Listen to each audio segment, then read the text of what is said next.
very high-pitched squealing, blood-curdling, make your hair stand on edge scream.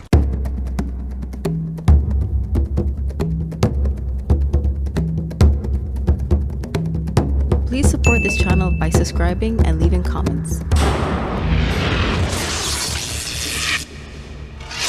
On this edition of Sightings. Then, is this police recording proof that Sasquatch exists? As it came into my bright light, I could see it was a Sasquatch.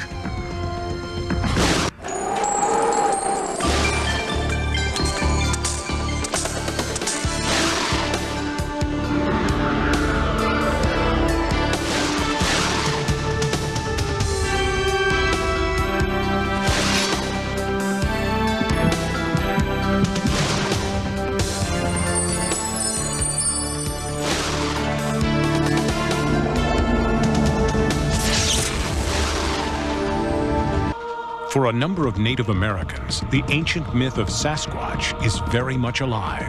They tell us not to look into his eyes because he can steal your spirit.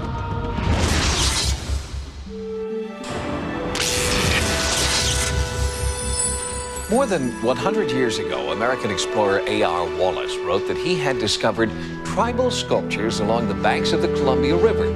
3 enormous ape-like heads carved in basalt. It was puzzling to Wallace, who knew that no primates had ever been discovered in North America. How do you know what a giant ape looks like? He asked the native artists. We know, they told Wallace, because we've seen them.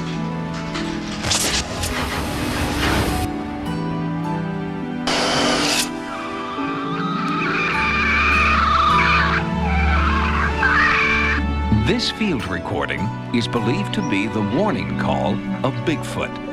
While investigators have largely concentrated on retrieving physical and photographic proof that the legendary creature is alive, audio recordings are now emerging as the best evidence. Most recently, this mysterious sound made headlines in Ohio.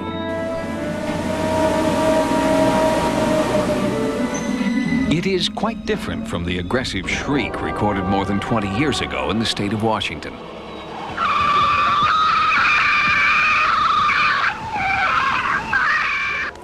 It's a very high-pitched squealing, blood-curdling, make your hair stand on edge scream.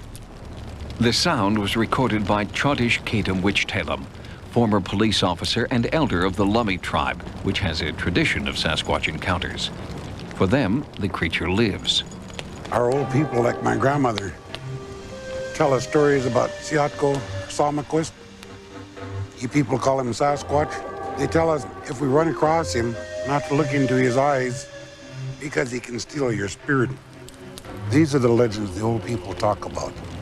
In the American Indian tradition, all of the tribes of the coastal Northwest have a common belief about Sasquatch or Bigfoot. James Swan is a naturalist and cultural historian who has studied the folklore of many tribes. Modern Western culture jokes at Bigfoot, but in the Indian culture, Bigfoot is serious. This is a real being, a real creature with spiritual powers that lives in wild places. It's a guardian of sacred places, and it's not a joke at all. All these people that seen him, who had an accidental run-in with him, all got affected the same. They went into shock. In 1974, I went duck hunting in the evening about 6:15, 6:30. And I looked up, and this thing got out of the ditch, and I froze, and I got my knees start shaking, and that was Bigfoot. After that, I sold my guns, and I never did go hunting again, you know. In the Lummi Nation, the oral tradition of tribal lore is now being written down by elders and tribal police. This is how we know that 1974 and 75 were banner years for Sasquatch encounters. According to records, there were over 1,000 reported sightings during that period, and Officer Chodish Katum took down most of them. In 1975, I answered so many calls on him that people were making fun, saying that we were seeing things, that we're smoking dope, that we're drinking or something. There was no such thing. In And the more they taunted about it, the more I wanted to prove there was such a thing without killing him. I did not want to kill this animal. I wanted to prove that he existed. And on a chilly, moonlit night in 1975, Chontish Kadam had his closest encounter of the beastly kind. It is an event burned in his memory. November the 22nd, 1975, at 2 a.m., I received a prowler call at Emma Smith's residence on Scott Road. I was going north on Chief Martin Road, which is just off from the Scott Road. I could hear this screaming. I could see this thing running right toward my car.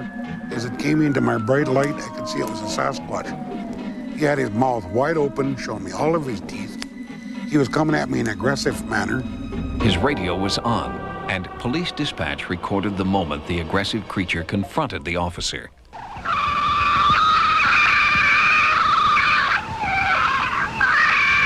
Sightings asked Michael D., the mammal curator for the Los Angeles Zoo, to render an opinion on the alleged Bigfoot recording.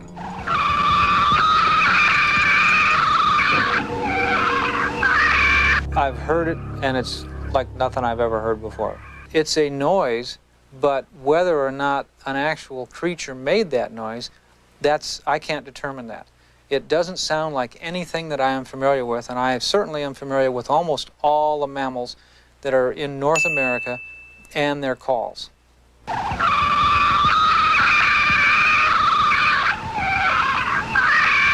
The source of this disturbing wail may never be known.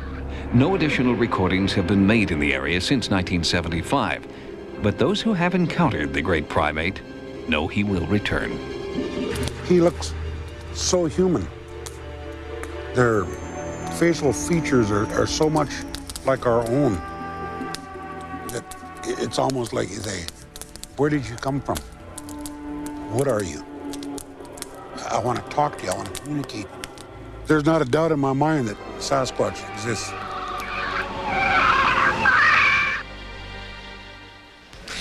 The Lummies are not the only indigenous people who believe in the reality of Bigfoot. In fact, every single tribe in the coastal Northwest, from Alaska to California, has a traditional belief in Sasquatch. If you've had a paranormal experience, please write to us at Sightings. Sightings can also be contacted at America Online at keyword Sightings. Download images, sounds, and QuickTime clips from Sightings episodes. On the internet, access information about sightings and the paranormal at sci-fi.com/sightings. Until next time, remember, no mystery is closed to an open mind. For Sightings, I'm Tim White. Next on Sci-Fi, Dark Shadows.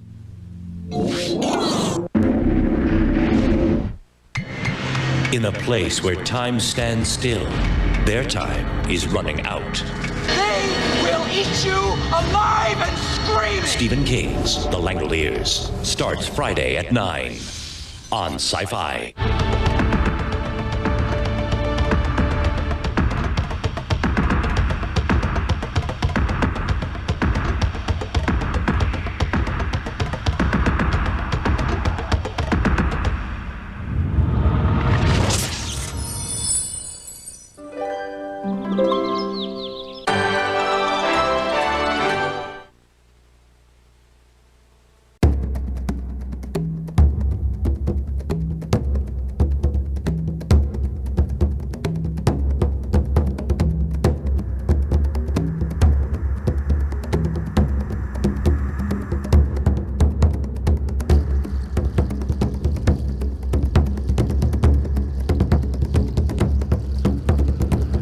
If you're enjoying all this rare and unique content, please show your support by subscribing and leaving comments.